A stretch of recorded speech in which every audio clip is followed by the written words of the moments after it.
नमस्कार। हिंदी नाट्य साहित्य का विकास काल के अंतर्गत आज की चर्चा का विषय है प्रसाद योगीन नाटक। जयशंकर प्रसाद के आगमन से हिंदी नाटक के विकास को एक नई दिशा प्राप्त हुई। इस समय देश में राष्ट्रीय स्वतंत्रता आंदोलन विकसित हो रहा था।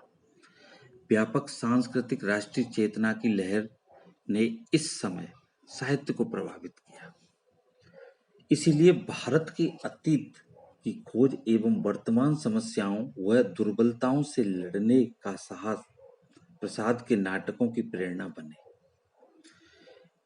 यह ध्यान देने योग्य बिंदु है कि इसी काल में पारसी थिएटर अपने चरम विकास पर था तथा अत्यंत लोक प्रचलित भी था। इसलिए इस काल की नाट्य प्रवृत्तियों पर इसका प्रभाव भी अत्यंत व्यापक रूप में नजर आता है। इस युग के प्रमुख रचनाकार जयशंकर प्रसाद, आगा हस्र, कश्मीरी, नारायण प्रसाद, बेताब, सुदर्शन और जीपी श्रीवास्तव माने जा सकते हैं। इस युग के प्रमुख नाटककार जयशंकर प्रसाद ही हैं, जिनके नाम से हिंदी नाट्य साहित्य को जाना जाता है। जयशंकर प्रसाद के प्रसिद्ध नाटकों में कल्याणी, करुणालय, राजश्री, स्कंदगुप्त, चंद्रगुप्त, अजातशत्रु, ध्रुव स्वामिनी आदि प्रमुख हैं। इसी तरह आगा हस्र के नाटकों में सूरदास, श्रवण कुमार, सीता, बनवास आदि बहुत ही चर्चित हैं। वहीं नारायण प्रसाद ने महाभारत, रामायण तथा कृष्ण सुदामा जैसे बहुत ही प्रसिद्ध नाटकों की रचना की है। वहीं सुदर्शन, जिन्होंने सिकंदर तथा धूप छांव जैसे नाटक लिख करके हिंदी नाट्य साहित्य को समृद्ध किया है। इस काल के नाटक साहित्य में प्रमुखतः 5 प्रकार के नाटक दिखाई देते हैं। नंबर 1 ऐतिहासिक नाटक, नंबर 2 रोमांचकारी नाटक, नंबर 3 पौराणिक नाटक, नंबर 4 समसामयिक नाटक, नंबर 5 यथार्थवादी नाटक। नंबर 1 ऐतिहासिक नाटक।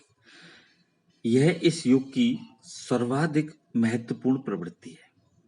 जयशंकर प्रसाद ने राजश्री, विशाख, अजातशत्रु, स्कंदगुप्त, चंद्रगुप्त आदि ऐतिहासिक नाटक लिखे। बद्रीनाथ भट्ट ने दुर्गावती नाटक लिखा। इस युग के नाटककारों ने इतिहास संबंधी तथ्यों को कल्पना के मिश्रण से आकर्षित और प्रभावशाली बनाकर नाटकों में प्रस्तुत किया है, जो कि एक नया प्रयोग है। इतिहास के बीच ही इन्होंने नाटकों में प्रेम और सौंदर्य के मधुर चित्र भी खींचे। इस क्षेत्र में उनकी दृष्टि रोमांटिक होते हुए भी संयमित रही। इस तरह के नाटकों में स्कंदगुप्त, चंद्रगुप्त और ध्रुव स्वामिनी प्रमुख हैं। इनमें राष्ट्रीय चेतना और सांस्कृतिक वातावरण की उपस्थिति सर्वत्र दिखाई देती है। साथ ही इनके नाटकों में काव्य तत्व की प्रकृति भी अन्य की तुलना में ज्यादा है। नंबर 2 रोमांचकारी नाटक। रौनक बनारसी का इंसाफ महमूद, हुसैन मियां जरीफ का लैला मजनू, अली बाबा आदि काल के प्रमुख रोमांचकारी नाटक हैं। इनके नाटकों में श्रृंगारपूर्ण वातावरण, उत्तेजक घटना विधान, वेश विन्यास की तड़क भड़क व छिछले किस्म के संवाद से जनता का मनोरंजन करना प्रमुख उद्देश्य था। नाटक कला की दृष्टि से इन्हें नाटक कला की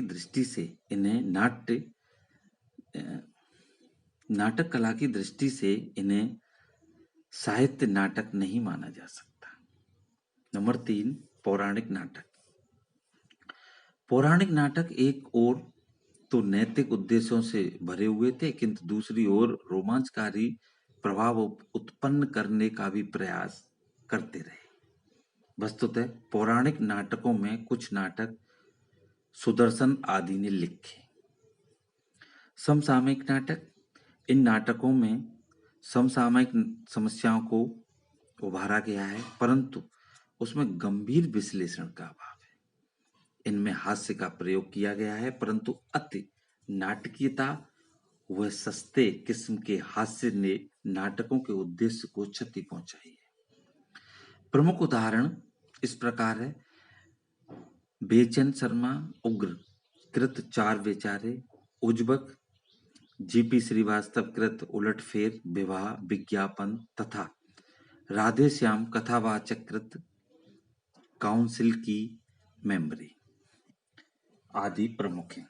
यथार्थवादी नाटक, इस युग में यथार्थवादी नाटकों की भी नींव पड़ी, जिसमें मानव जीवन की विभिन्न समस्याओं का चित्रण गंभीरतापूर्व किया गया है। इनमें प्रेमचंद का संग्राम नाटक उल्लेखनीय है। जयशंकर प्रसाद के नाम से जाने जाने वाला युग प्रसाद युग के नाटकों के संवाद, पात्रों के चरित्रों के उद्घाटन और कथानक को गतिशील बनाने में सहायक है। लेकिन संवाद योजना में अनेक स्थलों पर लंबे लंबे कथोपकथन आए, जिन्होंने प्रवाह को बाधित किया है। प्रसाद युगीन नाटकों की भाषा सशक्त है, किंतु कहीं कहीं नाटकीय तनाव धारण नहीं कर पाते। विशेषतः प्रसाद ने भाषा का प्रयोग भाव के अनुकूल किया है, पात्रों के अनुकूल नहीं। उनके यहाँ कलात्मकता, अलंकारिकता, लाक्षणिकता के दर्शन होते हैं, यद्यपि कहीं कहीं उनकी भाषा बोझिल हो गई है। प्रसाद युग के नाट्य शैली ना तो दुखान्ते न सुखान्त, उनमें दोनों शैलियों का सुंदर समन्वय दृष्टिगोचर होता है। इस युग में नाटकों के अनुवाद भी हुए हैं।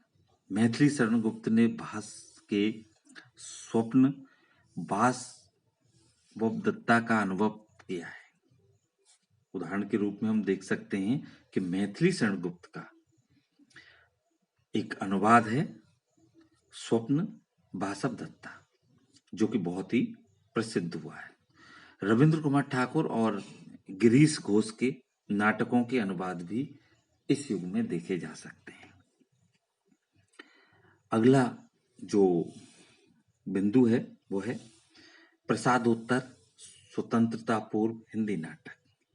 इस युग तक आते आते भारत के सामाजिक राजनीतिक जीवन में कई परिवर्तन हुए।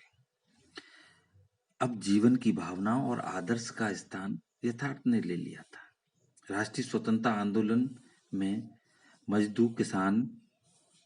राष्ट्रीय स्वतंत्रता संग्राम में मजदूर किसान भी शामिल हो गए थे। पारसी रंगमंच की लोकप्रियता कम हुई, क्योंकि सिनेमा का प्रभाव अधिक बढ़ गया। इस काल में प्रमुख दो प्रकार के नाटक लिखे। नंबर 1 राष्ट्रीय चेतना पर आधारित और नंबर 2 यथार्थपरक समस्या प्रधान नाटक। नंबर 1 राष्ट्रीय चेतना पर आधारित नाटक। राष्ट्रीय चेतना पर आधारित नाटक लिखने वालों में हरिकृष्ण प्रेमी, सेठ गोविंददास तथा उदय शंकर भट्ट का नाम उल्लेखनीय है। इन्होंने सांस्कृतिक पुनरुत्थान की चेतना से युक्त अपने नाटकों में समन्वयवादी दृष्टि व नैतिक मूल्यों पर बल दिया। इस कोटि के उल्लेखनीय नाटक हैं हरिकृष्ण प्रेमी कृत रक्षाबंधन, आहुति, गोविंद बल्लभ पंत कृत राजमुकुट एवं सेठ गोविंद दास कृत कर्तव्य उल्लेखनीय है। नंबर 2 यथार्थपरक समस्या प्रधान नाटक। समस्या प्रधान नाटकों में व्यक्ति मन के द्वंद्व, स्वच्छंद प्रेम, विवाह समस्या, मूल्यों के विघटन आदि विषय प्रमुख रहे। यह पहली बार हुआ कि व्यक्ति पर नाटक लिखे गए। इस कोटि के नाटक हैं उपेंद्र नाथ अश्क कृत अंजो दीदी, बेचैन शर्मा उग्र कृत आवारा, डिटेक्टर, हरिकृष्ण प्रेमी कृत छाया, लक्ष्मी नारायण मिश्र कृत सन्यासी एवं मुक्ति का रहस्य आदि उल्लेखनीय है। समस्या प्रधान नाटकों में पात्र कम होते हैं एवं इनका कार्य व्यापार सीमित होता है, इसलिए इसमें जीवन के विभिन्न विषयों की प्रस्तुति नहीं हो सकती है। लक्ष्मी नारायण मिश्र समस्या प्रधान नाटकों के प्रतिनिधि नाटककार माने जा सकते हैं। धन्यवाद।